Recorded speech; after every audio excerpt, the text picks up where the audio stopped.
আজ খুব খারাপ লাগছে কিছু জিনিস বুঝতে পেরে, জানতে পেরে।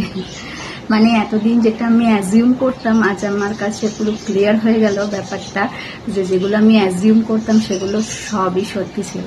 সে যাই হোক, আমি তোমাকে বলতে চাই, হ্যাঁ তোমাকেই বলতে চাই, তুমি যে চেয়েছো বা চাইছো যে আমি এগুলো করা বন্ধ করে দিই, তোমার কথাতে ডিমোটিভেট হই, সেটা তুমি ভুল ভাবছো।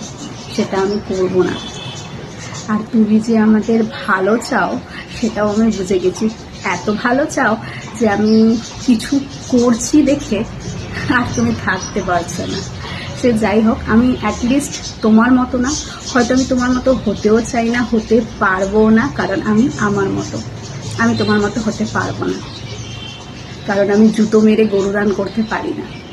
আমি আমি আমি যা বলি মুখের সামনে বলি, তাতে লোক আমাকে অপছন্দ করুক, ওটাই ভালো। সে যাই হোক, আজ আমি সব জেনে গেছি, বুঝে গেছি। যা ভাবছিলাম, যা বুঝছিলাম সব ভুল ছিল, আর যেগুলো স্পেশালি অ্যাজিউম করছিলাম সেগুলো সব ঠিক। এটা ভেবে খুবই খারাপ লাগছে, কারণ আমি তোমার জন্য কোনো দিন কখনো খারাপ চাইনি, বাট তুমি আমার সামান্য একটু চেষ্টাতে থাকতে পারছো না, এটা দেখেই আমার খারাপ লাগছে।